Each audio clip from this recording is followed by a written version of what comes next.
네, 이어서 제2주제 논문 발표를 시작을 하도록 하겠습니다. 2주제 논문 발표는 조세법 해석에 관한 연구이고요.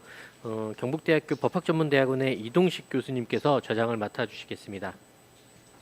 발표 제목이 조세법의 해석에 관한 연구로 되어 있고요. 그리고 발표를 하신 우리 김한석 교수님이 다들 아시는 것처럼 또 실무 경험도 있으시고, 제가 아까 전에 잠시 사진을 시작하기 전에 여쭤봤더니 대학에 계신 것도 거의 29년이 다 되어 계신다고 그래서요.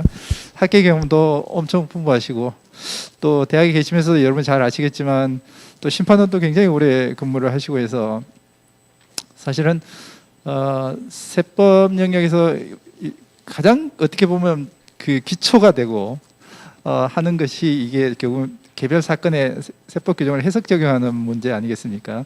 그래서 이 문제를 오랜 경험을 하셨던 김한석 교수님께서 어떤 시각에서 이렇게 설명하시는지가 저도 참 궁금했습니다. 그래서 오늘 그 주제로 우리가 이 세션을 한번 진행을 하게 돼서 굉장히 뜻깊은 자리가 아닐까 이렇게 생각합니다. 발표는 그래서 김한석 교수님이 해주시고요. 그리고 토론은 지금 3.1회계법인의 파트너이신 심수아 회계사님이 맡아주시고요. 그리고 또 한 분은 이제 법제처 알기 쉬운 법령팀 팀장을 맡으시는 김태훈 국장님께서 팀장님께서 해주시는 걸로 되어 계십니다. 지금 이번 세션을 맡게 되시는 발표자, 토론자 세 분들에게 오늘 좀 여러 가지 상황이 좋지 않은데도 이렇게 참석해 주셔서 굉장히 감사를 드리고요. 바로 제가 일단 마이크를 발표자님께 넘기도록 하겠습니다. 김한석 교수님의 발표를 같이 한번 경청하도록 하겠습니다.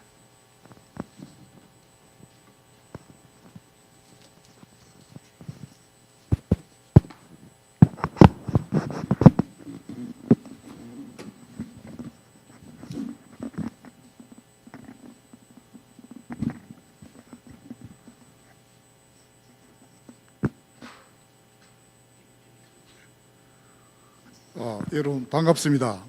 오늘 그 조세법의 해석 방법에 관한 대법원 판례 검토, 특히 그 대법원 2007도 4438 판결을 중심으로 해서 이 간략하게 발표를 하도록 하겠습니다. 저에게 주어진 시간이 한 20분 정도 되는데 그 시간에 맞춰서 하자면 분량이 굉장히 많습니다. 많기 때문에 좀 빨리 진행하도록 하겠습니다. 일반적으로 조세법의 해석의 목표는 일반법 해석의 목표와 마찬가지로 법적 안정성을 추구하면서 구체적 타당성을 찾는 데 두고 있습니다. 그런데 이 두 가지 목표를 동시에 달성하기는 쉽지 않습니다. 이 조세법의 해석 방법에는 일반적인 법 해석 방법과 다를 바 없이 물리 해석, 역사적 해석, 체계적 해석 및 목적론적 해석 방법이 있습니다. 그 일반적으로 보면 물리 해석 방법이 그 법적 안정성에 치중하는 그런 측면이 있고, 목적론적 해석 방법들은 구체적 타당성의 확보에 이 중점을 두고 있다라고 그렇게 말할 수 있겠습니다. 대법원은 대상 판결에서 조세법률주의 원칙상 조세법의 해석은 특별한 사정이 없는 한 법문대로 해석하여야 하고, 합리적 이유 없이 확장 해석하거나 유추 해석하는 것은 허용되지 않지만 법규 상환의 해석을 통하여 그 의미를 명백히 할 필요가 있는 경우에는 조세법률주의가 지향하는 법적 안정성 및 예측 가능성을 해치지 않는 범위 안에서 입법 취지 및 목적 등을 고려한 한목적적 해석을 하는 것은 불가피하다라고 설치하면서 목적론적 해석을 통하여 원고와 경매를 통하여 취득한 주택이 지방세법 제273조 2의 취득세 등의 경감 요건인 개인 간의 유상거래로 인한 취득에 포함되지 않는다고 하여 취득세 등의 경감을 배제했습니다. 최근 그 조세법 해석 방법과 관련해서 법 해석의 구체적 타당성을 확보하기 위하여 목적론적 해석 방법을 중시해야 한다는 그런 견해와 이로 인한 납세자의 법적 안정성과 예측 가능성이 침해될 소지가 있다는 우려가 함께 제기되고 있습니다. 따라서 이하에서는 대상 판결을 소재로 해서 경매로 취득한 주택에 대하여 취득세 등의 경감조항을 적용할 수 없다는 판결의 타당성을 검토하고, 이어서 대상 판결에서 설치한 그 판례에서 엄격 해석의 원칙의 타당성, 유추 해석의 허용 여부, 목적론적 해석의 허용 요건과 그 한계 등을 아울러 검토하고자 합니다.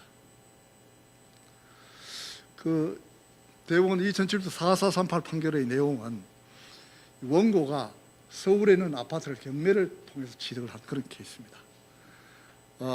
경매를 통해서 취득하고 그 낙찰대금을 과세표준해서 지방세법에 따른 이 경감 조항을 적용받지 않고 뭐 이 뒤에 보면 경감 조항을 다시 설명하겠습니다.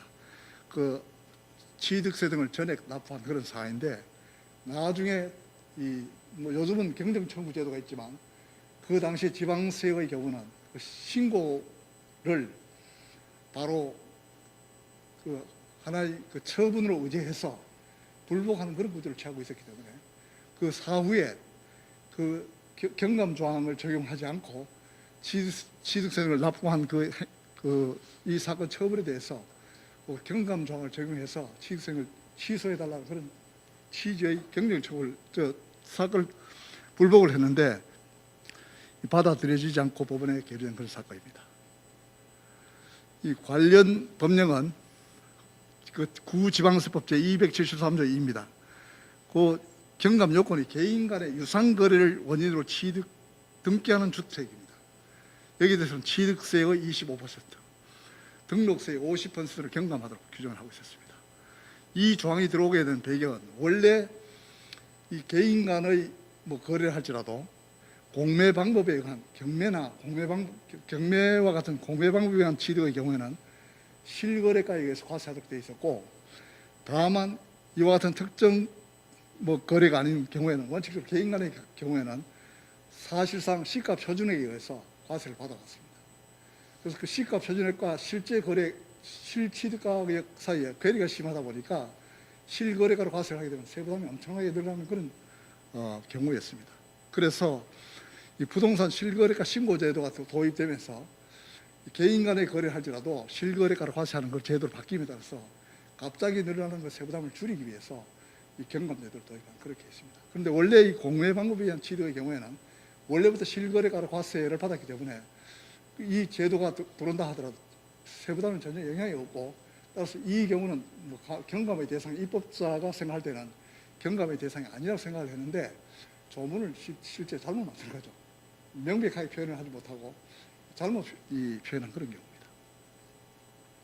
그래서 원고는 경감 규정을 적용해 달라고 주장을 했고, 원심에서는 원고 승소 판결을 했습니다. 원고 승소 판결을 한 거죠. 왜냐하면 법문대로 하면 경매로 인한 취득은 개인 간의 유상거래에 해당되기 때문에 당연히 당의 경감 규정에 의해서 경감 해석을 받아야 한다라고 그렇게 판단을 했습니다. 이에 대해서 이 대법원은 소위 목적론적 해석을 통해서 그 조문을 이 개인 간의 유상거래에 개인 간의 경매로 인한 취득은 제외된다는 소위 축소 해석을 한 겁니다. 축소 해석을 해서 경감 규정을 배제한 그런 내용입니다. 거기 보면 우선 판례가 그렇게 나옵니다. 이 판례는 그 모든 조세법 해석에 있어서 제시되고 있는 판례입니다. 그 소위 선례의 가치가 있는 법리죠.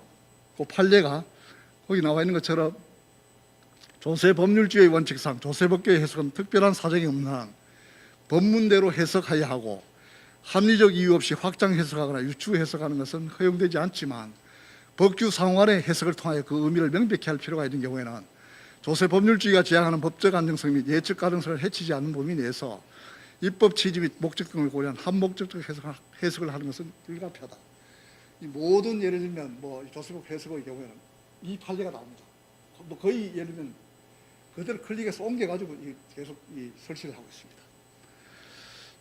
이 경감조항의 입법 취지 및 목적에 비춰볼 때 이미 종전부터 사실상 취득가격을 취득세 등의 과세 표준으로 하고 있어 부동산 실거래가 신고제도 시행 이후에도 아무런 세부담의 증가가 없는 경매로 인한 주택의 취득까지 경감조항의 적용 대상에 포함시키려 한 것으로는 보이지 않는 점, 경매의 사법상 효력이 매매와 유사하다고 하나 경매 가격의 형성에 소유자의 의사는 전혀 반영될 여지가 없고, 그다음 구지방세법은 취득세 등의 과세 표준에 관한 규정에서 경매에 관한 주택의 취득을 일반적인 개인 간의 매매에 의한 주택의 취득과 구분하여 달리 규정하고 있어서 구지방세법상의 취득세등과 관련해서는 경매를 일반적인 개인 간의 매매와 동일하게 보기 어려운 점, 뭐 이런 것들을 종합하면 경감조항에서 정하고 있는 개인 간의 유상거를 원인으로 취득 등기하는 주택에는 경매로 인하여 취득 등기하는 주택은 포함되지 아니한 것으로 해석함이 타당하다라고 이 해석을 했습니다.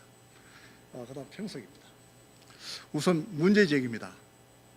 그 조세법의 해석 방법에 관해서 개관하고, 두 번째, 경매로 취득한 주택에 대하여 취득세 등의 경감 규정을 적용할 수 없다는 대상 판결의 타당성 여부와, 그다음 대상 판결을 설치한 그 판례, 즉 목적론적 해석에 관한 판례의 법리의 타당성, 판례의 타당성으로 나누어서 살펴보도록 하겠습니다.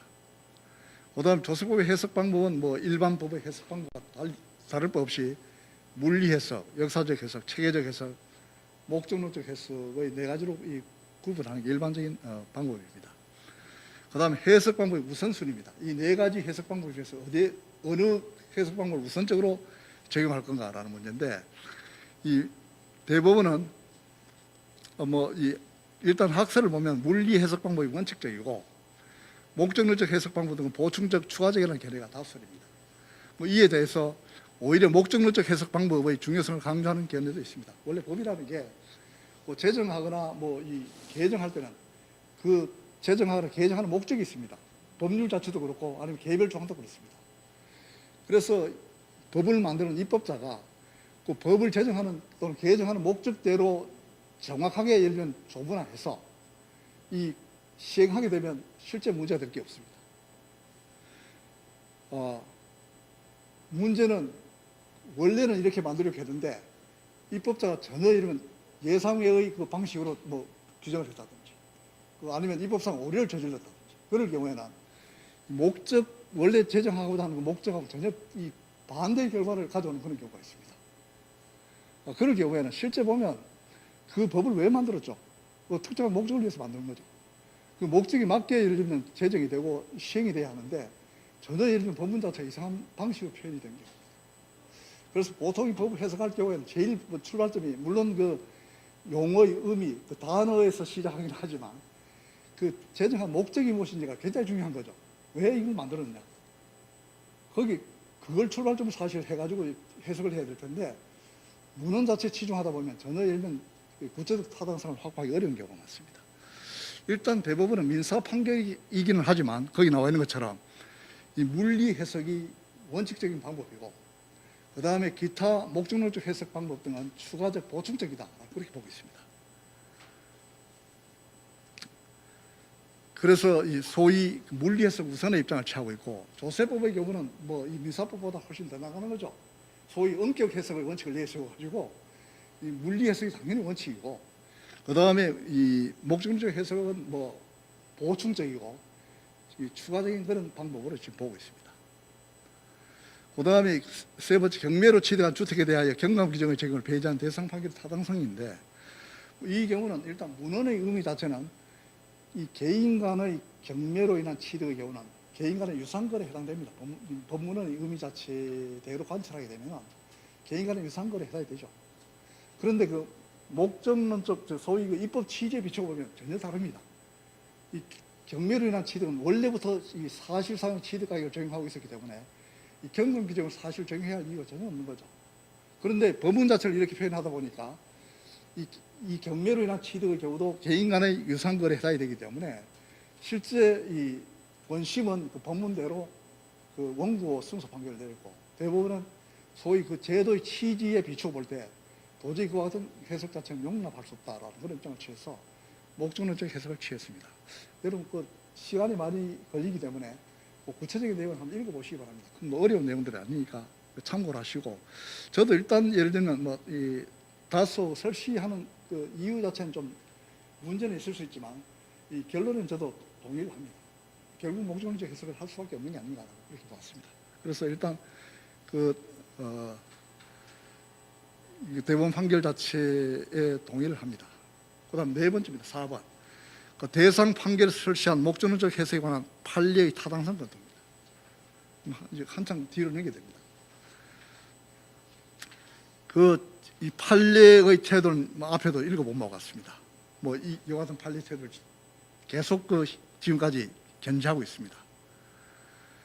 그 우선 뭐 아래에서는 이 조세법 해석에 있어서 엄격 해석의 원칙의 타당성을 검토하고 이어서 목적론적 해석을 하는 경우가 그 한계에 관해서 이 순차적으로 검토를 하고자 합니다.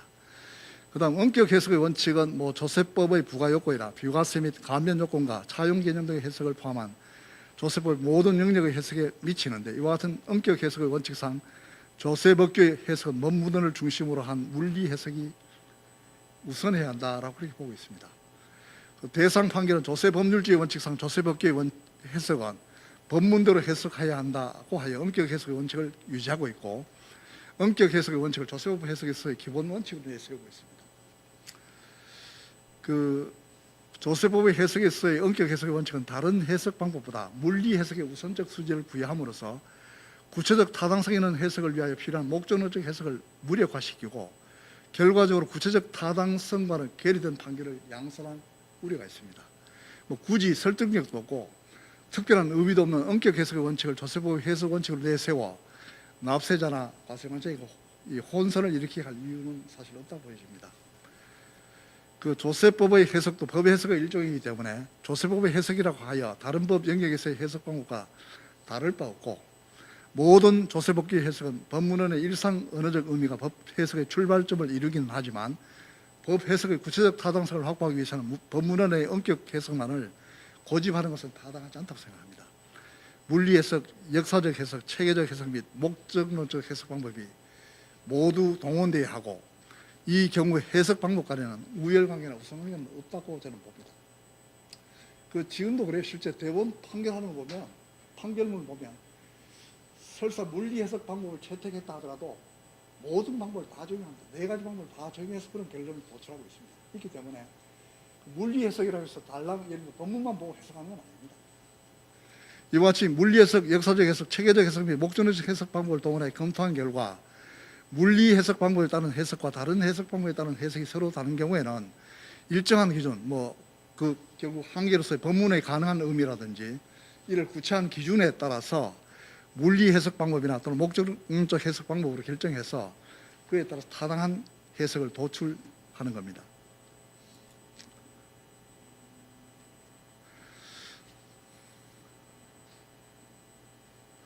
일반적 법률은 입법자의 의도 및 해당 규정의 객관적 목적이 정확하게 문헌으로 표현되어 있는 경우가 대부분인데 이 경우에는 물리 해석 방법에 의하든 목적론적 해석 방법에 의하든 그 해석의 결과는 동일합니다. 그러므로 대부분의 법 해석은 외형상으로 보면 목적론적 해석 방법이 아닌 물리 해석 방법으로 결론이 나게 되는데 그렇다고 해서 이와 같은 결론이 단순히 물리 해석만의 결론은 아닙니다.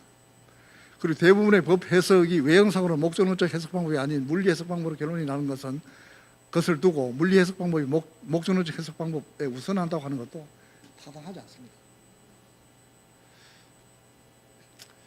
그 대법원은 조세법 해석에서 엄격 해석의 원칙이 요구되는 근거로서 엄격 해석의 원칙이 조세법률주의의 파생 원칙으로서 조세법률주의가 제한하는 법적 안정성과 예측 가능성을 확보할 수 있다는 점, 조세법이 국민의 재산권을 침해하는 지배법규라는 점 또는 조세의 감면 요건은 감면의 엄격 해석은 조세 공평의 원칙과도 부합한다는 점을 내세우고 있는데 이와 같은 엄격 해석의 원칙에 관한 근거 또한 부적절하고 타당성을 인정하기 어렵다라고 볼 수 있습니다. 이 경우는 그 지금 사회를 맡으신 이동식 교수님이 이 주제를 가지고 별도의 논문을 발표했는데 그 내용을 여러분 참고하시기 바랍니다. 이미 상세히 다루고 있기 때문에 저는 이 부분은 더 이상 다루지 않습니다. 그다음 다음은 목적론적 해석 방법의 허용과 그 한계의 검토입니다. 그 대상 판결은 그와 같이 이 판시를 하고 있는데 목적론적 해석이 불가피한 경우에는 우선 특별한 사정이 있는 경우, 그 판결 한번 보죠. 조세법규의 해석은 특별한 사정이 없는 한 법문대로 해석해야 하고 그 특별한 사정이 있으면 법문대로 안 해도 된다는 것이다. 목적론적 해석을 할 수 있다는 거죠. 그렇죠? 이것도 하나의 사유가 됩니다. 두 번째, 합리적 이유 없이 확장 해석하거나 유추 해석하는 것은 허용되지 않고 확장 해석이나 유추 해석이라는 건 일종의 목적론적 해석입니다. 결과적으로 뭐냐면 합리적 이유가 있으면 목적론적 해석을 할 수 있다는 거고 그다음 세 번째는 법규 상관의 해석을 통해 그 의미를 명백히 할 필요가 있는 경우에는 역시 목적론적 해석을 할 수 있다고 하고 있습니다. 그러니까 뭐 예를 들면 목적론적 해석을 할 수 있는 경우를 지금 3중으로 지금 규정을 하고 있습니다. 그 그 사업적으로 규정을 했다고 해가지고 무슨 큰 의미가 있는 것도 아닙니다. 이게 뭐 구체적인 것도 아니고 역시 그게 무슨 말인지 모르는 건 똑같습니다. 그러니까 이 목적적 해석이 불가피한 경우로 특별한 사정이 있는 경우, 합리적 이유가 있는 경우, 또는 법규사관의 해석을 통해 그 의미를 명백히 할 필요가 있는 경우, 세 가지를 지금 제시하고 있습니다. 그 다음에 이 목적론적 해석의 한계는 조세 법률주의가 제한하는 법적 안정성이나 예측 가능성을 침해하지 않은 범위 내에서 머물러야 한다고 보고 있습니다. 그 첫째, 조세법의 목적론적 해석과 확장 해석 및 유추 해석의 해석 허용 여부 검토입니다. 목적론적 해석의 경우는 뭐 이 법 해석의 방법이 있어. 목적론적 해석은 뭐 실전법상 규정이 없다고 당연히 허용이 되는 겁니다. 그런데 우리 국세기본법은 친절하게 18조 1항에 뭐 거기 나와 있는 법문처럼 그 규정을 두고 있습니다. 이 규정을 목적론적 해석의 하나의 근거 규정으로 지금 보고 있습니다. 그 다음에 우리 국세기본법 14조는 실질과세 원칙에 관해서 규정을 하고 있는데, 이 실질과세 원칙의 다른 표현은 결국 조세법 해석에서의 그 목적론적 해석을 의미한다, 그렇게 보고 있습니다. 그런데 이 우리 국세기본법 규정하고는 이 규정들은 이 규정을 덮기 때문에 목적론적 해석이 가능한 게 아니고 당연히 가능한 걸 지금 확인하고 있는 확인적인 규정을 보고 있습니다. 뭐 법원도 그렇게 판시를 하고 있습니다.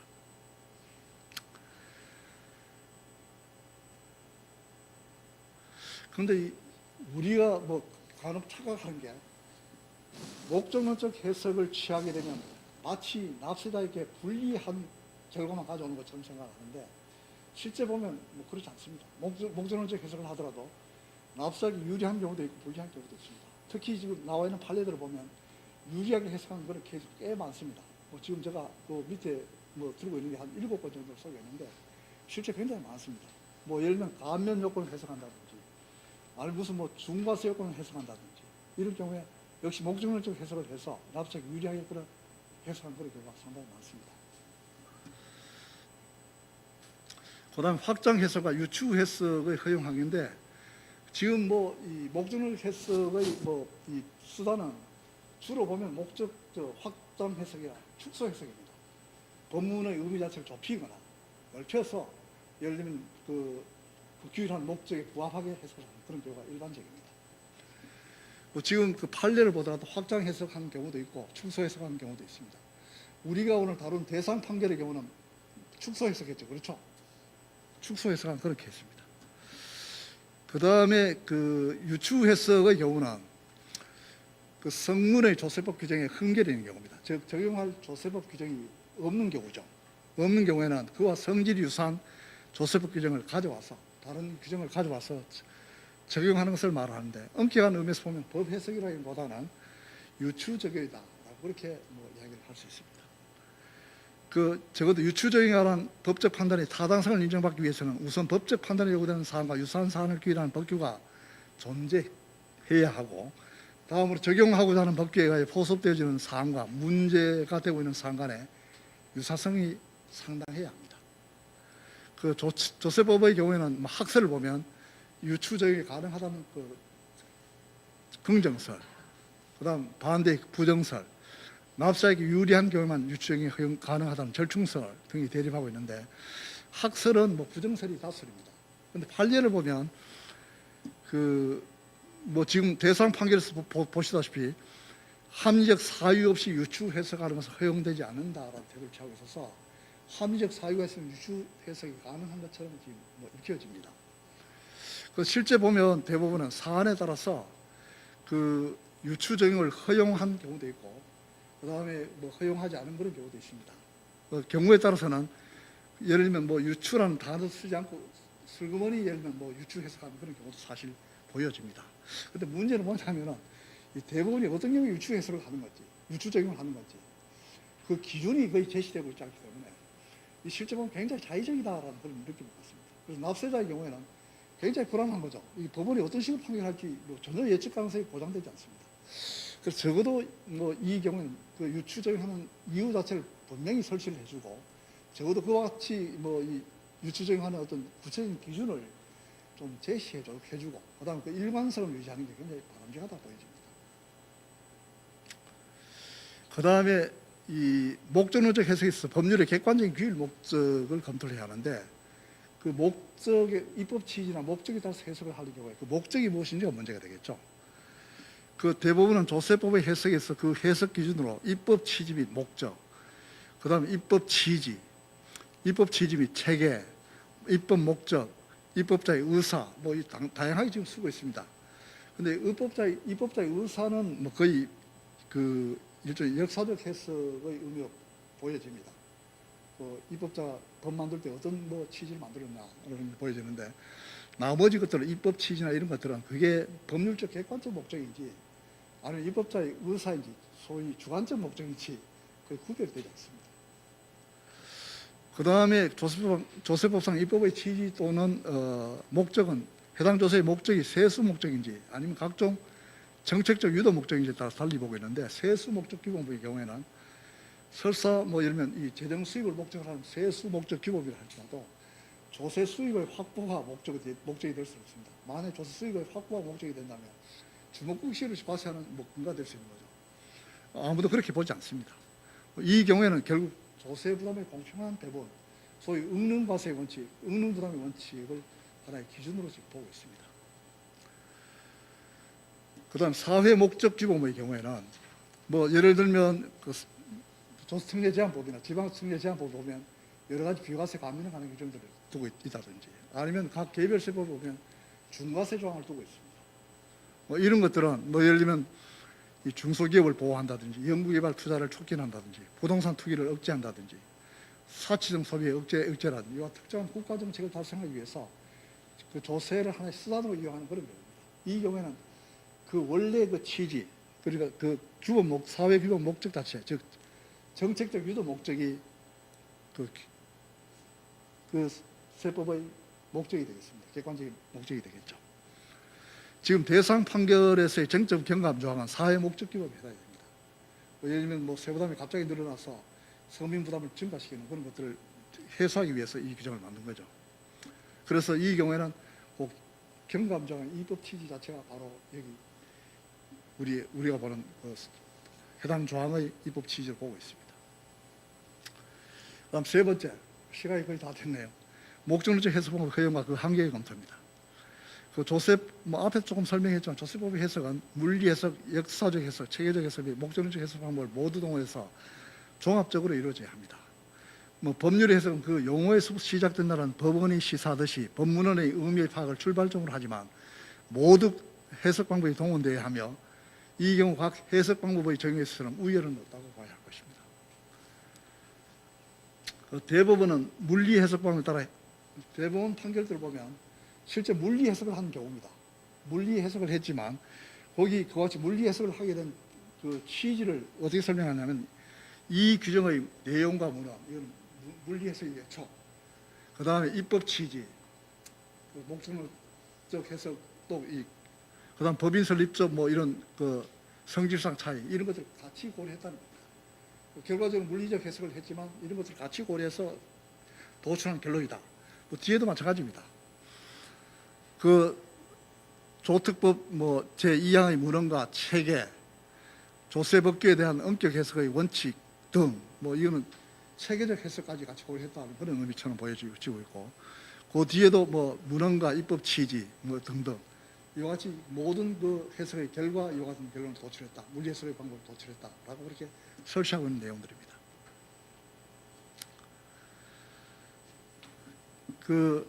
이와 같이 네 가지 해석 방법을 전부 같이 종합해서 해석한 결과, 그 결론적으로 문헌에 충실하게 해석하는 것으로 결론이 난 경우에는 물리 해석 방법을 취했다라고 이야기를 하고, 조세법의 목적에 따라 확대 또는 축소 해석 등을 하는 것으로 결론이 난 경우에는 목적론적 해석을 따랐다, 결론적으로 따랐다라고 그렇게 이야기를 할 뿐입니다. 그 목적론적 해석을 했다고 해서 오로지 목적론적 해석만 한 게 아닙니다. 모든 해석의 결과죠, 실제.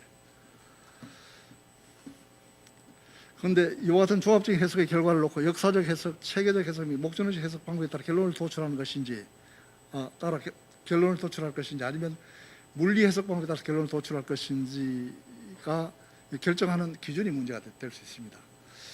그 대상 판결은 조세법규 해석은 특별한 사정이 없는 법문대로 해석하여야 하고, 합리적 이유 없이 확장 해석하거나 유추 해석하는 것은 허용되지 않지만 법규 상관의 해석을 통하여 그 의미를 명백히 할 필요가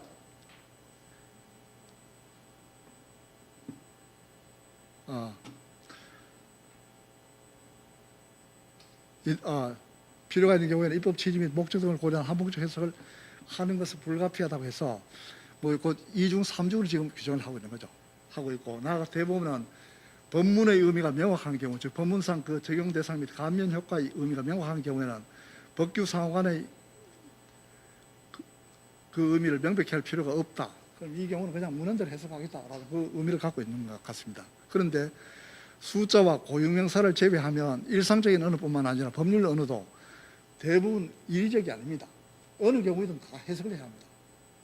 단지 숫자가 2라든지 고유명사의 경우는 해석의 여지가 없겠지만 그걸 제외하면 다 해석을 해야 합니다. 어느 경우든 해석이 안 되는 경우가 없습니다. 아마 여러분 실제 실무나 아니면 그 여러분 조세법 규정을 보면 어느 경우에든 적어도 2개 이상의 해석 가능한 경우가 나옵니다. 과세해야 되든지 과세 안 해야 된다든지 있을 수 있는 거고, 어느 경우에든 일의적으로 끝나는 경우는 어느 경우도 없습니다. 이 법문의 의미가 명확한 경우에는 법규 상호간의 해석을 통해 그 의미를 명백히 할 필요가 없다는 논리는 타당하지 않습니다. 문헌의 의미로부터 어떤 일의적인 의미가 밝힐 수 있다는 것은 이미 해석의 결과이기 때문입니다. 대상 판결에서 설치한 내용을 다시 정리한다면 대부분 조세법규의 해석은 법문대로 하는 물리 해석 방법을 원칙으로 하지만 예외적으로 특별한 사정이 있는 경우, 합리적 이유가 있는 경우, 또 법규 상호간의 해석을 통해 그 의미를 명백히 할 필요가 있는 경우에 하나요.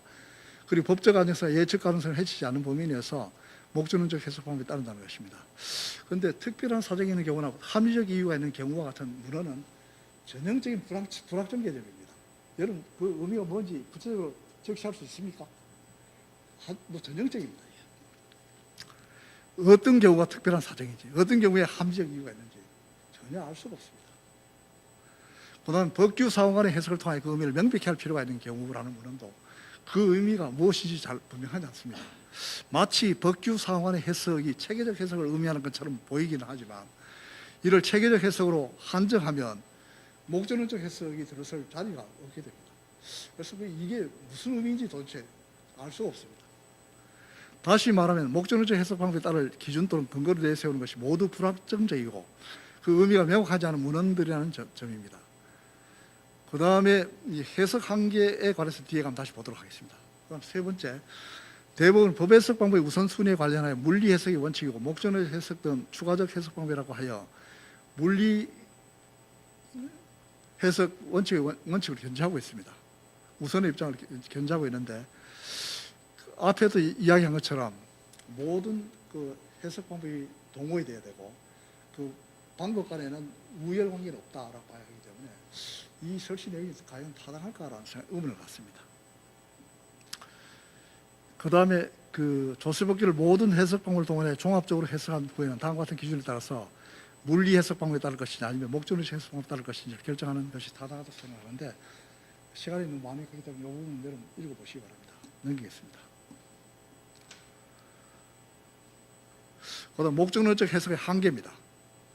뭐 이건 법 해석의 한계이기도 한데 법문의 가능한 의미가 그 해석의 한계를 이루는데 이 문헌 자체도 시리성시라든지 아니면 사회 통념만큼이나 불확정적인 경우입니다.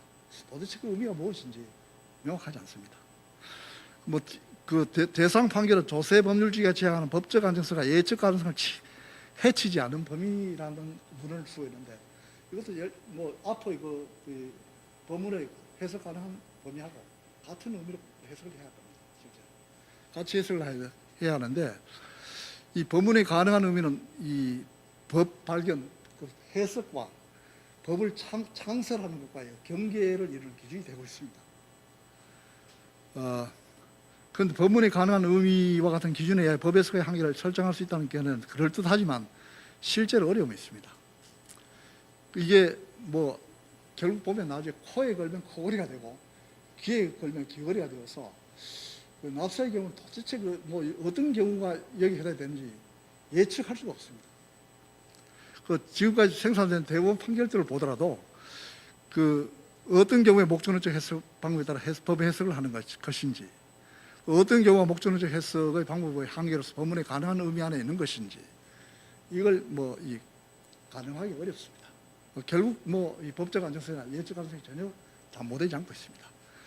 그 여러분 뭐 실제 나온 케이스를 보면 지금 대상 판결의 경우는 법문은 그렇게 되어 있지만 목적론 해석을 해서 축소 해석을 했고, 그 다음에 뭐 여러분 잘 아시는 것처럼 옛날 소득세 증빙불비 가산세의 경우를 보면은 법문이 법정 정비 서류 외의 증빙을 수취한 경우에는 가산세를 매기도록 되어 있었습니다.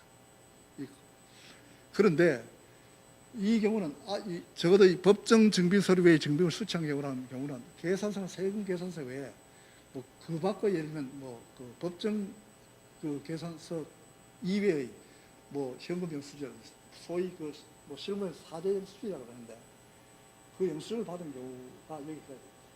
그런데 그 사대 영수증까지도 받지 않은 그런 케이스의 경우입니다. 전혀 증빙서를 받지 않는 경우인데 이 경우에는 이 법문에 해당되지 않기 때문에 가산세 못 매긴다고 판결했어요.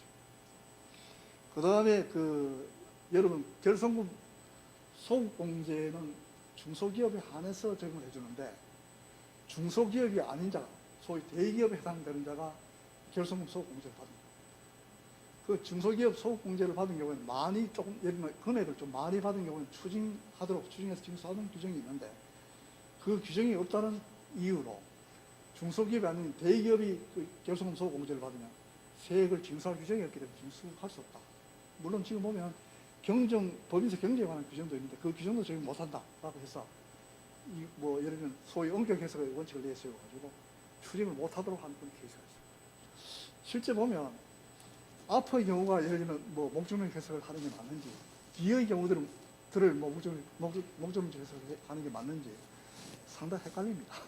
그러니까 결과적으로 이 해석을 놓고 보면 굉장히 자의적이다. 뭐 법관이 자기 마음대로 실제 해석하는 게 아닌가 라는 그런 비난을 피하기 어렵습니다. 그 다음에 이제 결론입니다. 뭐 앞에 내용들 결론을 다 다뤘고 특히 하나 추가하고자 하는 것은 이 세법 해석에 어려움이 있는 가장 큰 이유는 입법자가 법을 제대로 못 만들었습니다. 예를 들면 규정해야 할 법을 예를 들면 뭐 놓쳐서 이 법 규정이 뭐 흠결이 생긴다든지 아니면 정확하게 입법 목적대로 법안을 만들지 못하고 이상의 표현을 해서 잘못해서 그 나중에 해석해보면 문헌에 따른 해석하고 목적에 따른 해석이 달라지게 됩니다. 이런 경우들이 거의 대다수입니다. 그 이유는 뭐 대체로 보면 너무 조세법의 입법 자체가 졸속 입법을 합니다. 뭐 예를 들면 며칠 만에 하나 만들어가지고 뚝딱 뭐 이 법을 만듭니다. 그 다음에 그 법 만드는 사람이 그 제도의 취지는 잘 이해하지만 법문을 만드는 게 그 예를 들면 뭐 전공이 이 법학 전공한 분이 아니라서 전혀 괴리가 생기는 그런 경우들입니다. 적어도 이와 같은 입법이 그 상당한 준비 기간을 거쳐서 만들고 그 다음에 법문 작업도 굉장히 정교하게 이루어져야 한다고 생각합니다. 이상입니다. 너무 좀 길게 발표한 것 같습니다. 이상 발표를 마치겠습니다.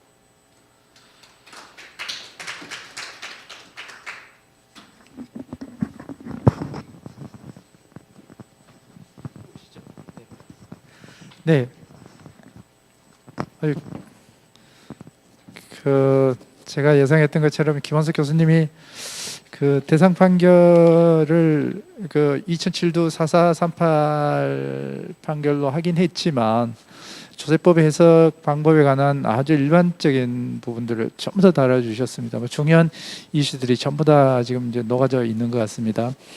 그래서 교수님께서는 기본적으로 이제 조세법의 해석 방법이라는 것도 이제 일반 법의 해석 방법과 동일하게 물리 해석, 역사적 해석, 체계적 해석, 목적적 해석으로 이렇게 진행이 된다고 보시고, 다만 이제 일반적으로는 물리 해석이 우선이고 이제 다른 방법들은 이제 보충적인 거다 이렇게 보고, 또 소설은 또 이렇게 목적적 해석이 우선이다 이렇게 보시는데, 교수님의 의견은 어떤 세법의 해석 사례도 결국은 이런 목적적 해석, 역사적 해석, 체계적 해석, 문헌 해석 이런 것들이 한 끼 다 녹아 들어가는 거지, 그게 어느 하나의 해석 방법으로 가지고 결론이 나는 건 아니다. 그래서 그 우열을 따지는 것 자체도 이게 의미가 없는 거다는 지적을 해주시는 게 굉장히 제가 기억이 남습니다. 그 외에도 목적적 해석의 한계 부분, 그리고 또 많이 이슈가 되는 유추 해석이라든지 확장 해석과 관련된 부분들에 대해서도 이론적으로 꼼꼼하게 짚어주셨고요. 결론적으로는 이 사안의 경우에는 결론 부분에서는 김한석 교수님도 동의는 하시는 것 같은데 다만 법원이 소위 이제 이러한 구체적인 사례를 해결하면서 있어서 일정한 경우에 좀 확장 해석이라든지 이런 것을 허용하는 그게 결국 이제 목적적 해석이라고 김한석 교수님도 보시는 것 같습니다. 그걸 허용하는 기준으로 설정해 줬던 세계가 너무 좀 자의적인 것 같다. 그거보다는 좀 더 구체적인 뭔가 기준들 제시해줘야 이게 조세법률주의 정신에 부합이 되는 거 아닌가 이런 취지셨던 것 같습니다. 많은 분량을 준비를 하셨는데 오늘 이렇게 저희들이 시간이 제한돼 있어서 교수님이 좀 급하게 발표를 하시게 된 걸 죄송스럽게 생각합니다. 여러분 기회가 되시면 한번 자료를 다시 꼼꼼하게 읽어 봐 주십사 부탁을 좀 드리고 싶고요. 지금 두 분의 토론자들이 저희를 모시고 있기 때문에 그 지정 토론을 같이 한번 청해 듣도록 하겠습니다. 순서상 보니까 앞부분에 심수아 회계사님이 먼저 되어 계시더라고요. 그래서 심수아 회계사님 네. 토론 듣고 그 다음에 이제 김태원 팀장님 토론 듣도록 하겠습니다. 시간 관계상 한 4분 정도 좀 부탁드려도 될까요? 죄송합니다. 정말 시간이 네. 이렇게 빡빡하게 돼 있어서 네. 예, 좀 양해를 부탁드리겠습니다. 네. 네, 삼일회계법인의 심수아 회계사입니다. 먼저 그 존경하는 김한석 교수님의 그 흥미로운 주제에 대한 훌륭한 논문에 대한 토론 기회를 주셔서 조세법 학계장 및 관계자 여러분들께 감사 인사드립니다. 먼저 대상 판결은 뭐 이미 논문에서 얘기를 했고 굉장히 시간적인 여유가 없기 때문에 일단 대상 판결 부분은 뭐 논문에서 판결의 그 한목적적인 판결의 결론이 타당하다고 보시고 계시고 저도 동의를 합니다. 더 말씀을 드리고 싶은 것은 경매의 경우에 이제 종전부터 실거래 가액으로 취득세 가표를 신고하여 본 경감 규정의 입법 취지와 무관하기 때문에 경감 혜택을 주는 것이 오히려 조세 형평성에 어긋나게 된다라는 취지인 것 같고요. 또 소유자가 개인인 경우라던가 개인인 경우에는 법인인 경우보다 오히려 더 불리하게 취급하기 때문에 형평성 문제가 된다라는 점에서 타당한 판결인 것 같습니다. 또 신뢰 보호의 원칙에 반하지 않는가라는 생각도 할 수 있는데 사실은 이 경감 조항이 생기기 이전에는 경매에 적용하지 않은 것이 명백한 조문이었기 때문에 신뢰 보호의 원칙에도 반하지 않는다고 보고 있습니다. 또 두 번째로 물리해석과 목적론적 해석의 우선순위에 대해서 잠시 보겠습니다. 판례에서는 물리해석과 목적론적 해석에 대한 기준을 계속적으로 제시를 하고 있고요. 이 기준은 아까 교수님께서 말씀해 주신 것과 같습니다. 그러나 성문법 국가에서 물리해석을 따라야 함은 굳이 조세법의 해석의 원칙으로 우선순위를 두어 언급할 만한 사항은 아닐 수도 있고 또 논문에서 언급하셨던 것과 같이 법적 안정성과 예측 가능성의 보호는 물리해석을 원칙으로 삼는다고 해서 보호할 수 있는 것도 아니기 때문에 우열이나 우선순위가 없어야 하고 종합적으로 판단해야 한다는 점에는 전적으로 동의를 합니다.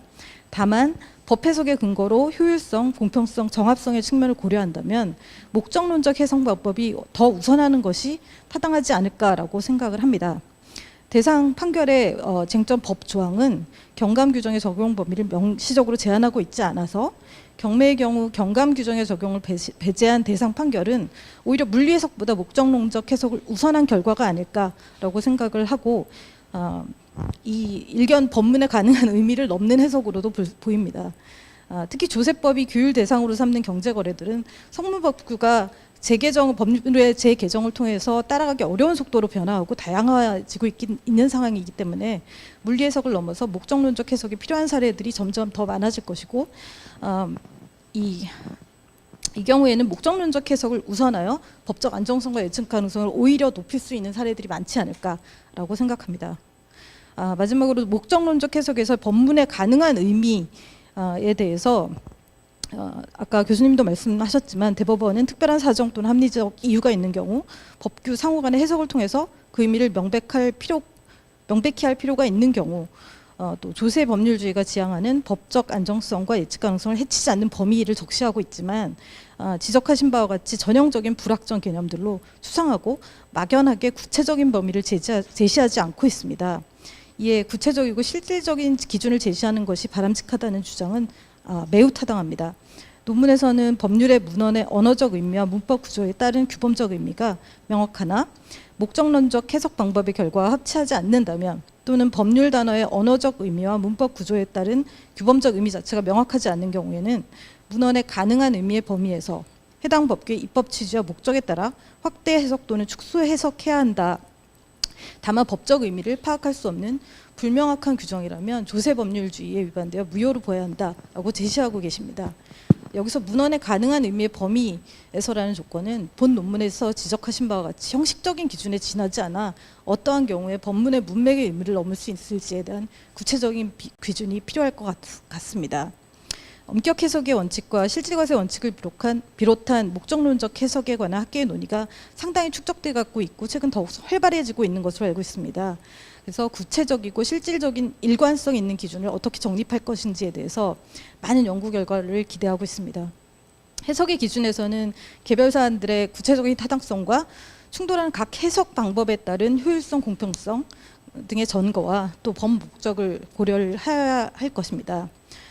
예컨대 대상 판결에서와 같이 경매를 제외하는 규정이 별도로 존재하지 않아 법 문헌대로 경감 규정을 적용하는 경우 조세 불공평이 더 심화될 것인지 또 입법 취지를 고려하여 경감 규정을 적용하지 않는 것이 더 조세 형평성에 맞는 결과를 가져올 것인지를 고려해야 되고 이와 같이 풍부한 판례와 연구가 축적이 되면 구체적인 기준을 정립할 수 있지 않을까라고 생각을 하고 있습니다.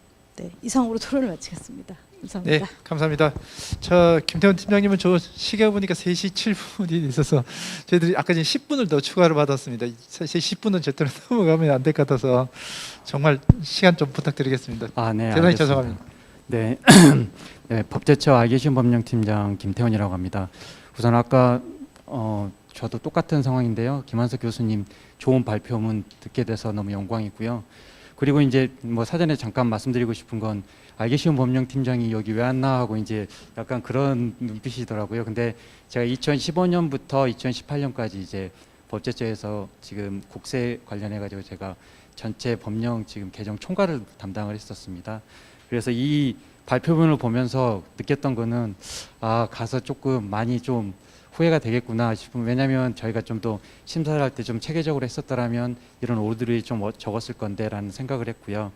기본적으로 이제 전 두 가지 간단하게 말씀드리겠습니다. 물리해석 타당성 부분하고 목적론적 타당성 부분인데, 그 조세법규의 규율 대상은 기본적으로 불특정 다수인 납세 의무자입니다.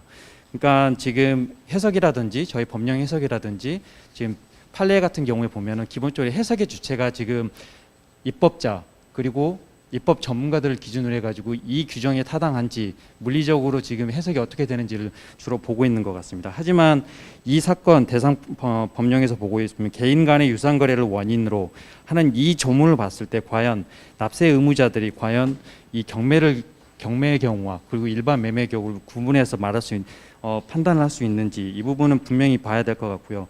특히나 개인 간 같은 경우에는 지금 교수님께서도 지적을 하셨지만 지금 개인 간의 의미에 지금 경감 조항이 포함되지 않는다고 대상 판결은 판단했지만 채무자하고 경락인 모두 개인임은 명확한 상황이라고 또 말씀을 해주셨습니다. 그리고 저는 여기서 좀 의미 있게 좀 받아들이고 싶은 부분이 유상거래라는 단어를 여기서 지금 법 용어를 썼습니다. 솔직히 제가 이걸 한번 검색을 전반적으로 다 해봤습니다. 근데 지금 유일하게 지방세법하고 지방세 특례법에서만 유상거래라는 단어를 쓰고 있습니다. 그러니까 그 거래라는 자체가 아시다시피 국세기본법이나 아니면 부가가치법에는 거래라는 단어를 통상적으로 쓰고 있지만, 과연 여기에서 지금 유상거래가 계약이 아닌 유상거래라는 새로운 용어를 취해야 될 이유가 뭐가 있는지 그 부분에 대해서 의문을 제기하지 않을 수 없고요. 그리고 이제 그 갑작스럽게 이제 체계적 해석을 해가지고 경매로 취득한 주택이 개인 간의 유상거래에 해당하지 않는다는 걸 강조하기 위해서 이제 취득세 과세 표준의 산정과 관련해서 개인 간의 경매로 취득하는 주택하고 일반적인 개인 간 매매로 취득하는 주택과는 이미 다른 규정에 차이를 두고 있다라고 했지만, 그렇다고 한다면 이 조문에서 분명히 구분을 더 해줬었어야 됐습니다. 그러니까 이미 체계적으로 지금 구분이 되어 있다고 한다면 이 조항에서 확인적인 의미로라도 분명히 포함되지 않는다, 포함된다라는 그 명문을 넣어줬어야 함에도 불구하고 입법상의 흠결이 분명히 있었던 것 같고요. 제가 좀 아쉬운 부분은 이 대상 판결에서 결론은 똑같이 난다고 하더라도 이 지금 입법상의 흠결은 책임이 있다라는 무엇인가 한마디 지금 그 대상 판결에 들어갔었으면, 그렇다면 그 후에 입법적인 조치가 추가적으로 더 들어가지 않았을까라는 생각이 듭니다. 왜냐하면 현재도 유상거래라는 단어가 쓰이고 있다는 것 자체만으로도 저는 조금 납득하기 어려운 상황이거든요. 그리고 마지막으로 목적론적 해석과 관련해 가지고는 저도 뭐 똑같은 상황인데요. 지금 어찌하다 보니 목적론적 해석이 완전히 우위를 점하게 되는 이 대상 판결이 되게 되었는데, 과연 목적론적 해석의 근본이 되는 그 입법 의도라는 것을, 그 입법 의도를 판단하는 자료들, 아니면 그 관련된 무슨 이 논고를 어느 범위에서 어떻게까지 이걸 확인을 해서 그 입법자의 의도가 무엇이었다는 것을, 그 입법할 당시의 의도가 무엇이었다는 것을 판단할 수 있는지, 그런 객관적인 기준이 없다는 것 자체만으로도 목적론적 해석이라는 것이 얼마나 위험한 해석이 될 수 있는지라는 것을 다시 보여주는 것 같습니다. 그래서 이제 제가 입법 훈계를 보완하기 위해서는 결국은 이제 괄호를 사용해서 뭐 경매를 통해서 취득 등기하는 주택은 제한한다라는 거 명시적으로 뒀었어야 된다라는 부분이 있었고, 마지막으로 한마디만 말씀드리고 싶은 거는, 저희가 이제 아까도 마지막에 결론 부분에서 말씀하신 것처럼 그 너무나 짧은 심사 기간 때문에 입법상의 흥결이 발생할 수밖에 없다라고 하는 걸 저도 10분 공감을 하고요. 다양한 학계 의견이라든지 사전의 연구를 통해서 그리고 이제 직접적인 뭐 법제처라든지 아니면 기재부라는 교류를 통해서 그 입법 훈계열들, 종전의 판례로 형성된 것들에 대해서 의견을 자주 주시면 바로바로 보완할 수 있는 조치가 있었으면 좋을 것 같습니다. 네, 감사합니다. 제가 추가로 부여받은 저 10분 또 이미 2분이 지나버리긴 했는데요. 그래서 마지막에 저 김한석 교수님한테 한 30초, 1분 정도라도 저 클로징할 수 있는 기회를 드려야 될 것 같습니다. 혹시 뭐 토론하실 때 이거 추가됐던 부분은 좀 설명을 드리려면 굉장히 좀 시간이 필요할 것 같아서 간단하게만 좀 마지막 말씀. 네, 두 분 토론 유익하게 잘 들었습니다. 뭐 대체로 심수아 파트너께서 하신 부분은 뭐 이 조금 더 보태준 말씀이 되어서 제가 나중에 논문 완성할 때 좀 참조해서 보완하도록 하고, 그 다음에 그 우리 그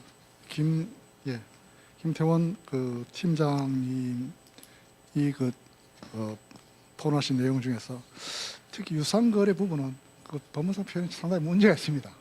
문제가 있어서 실제 그걸 그 해석하는데 도대체 뭐 그 전체 체계를 보면 거래라는 의미 자체는 사실 거의 무시해버리고 유상에 중점을 두고 해석을 한 것 같아요. 대부분 그 판례 해석도 보면 그 부분만 가지고 해석을 했고, 그 다음에 유상의 경우에는 유상 취득이라든지 유상의 경우에는 앞뒤의 그 과수표준 계산이라든지, 그 다음에 뭐 등록 세율이라든지 거기에 유상 부분이 따로 나오기 때문에 그 체계적으로 보면 대가관계 수반된 것 정도 그렇게 지금 해석을 하고 있는 것 같습니다. 그래서 이 부분 좀 정교하지 못한 그런 면이 있어서 저도 이 부분을 좀 다루려고 하다 양이 너무 많아서 실제 생략을 했는데, 나중에 뭐 논문 발간할 때는 이 부분 보완하도록 하겠습니다. 네, 감사합니다. 네, 감사합니다. 이걸로 저희 이세션 발표 토론도 모두 마치도록 하겠습니다. 수고해 주신 김한석 교수님, 그리고 심사 회계사님, 그리고 기대한 팀장님 모두 감사드립니다. 마치겠습니다. 감사합니다.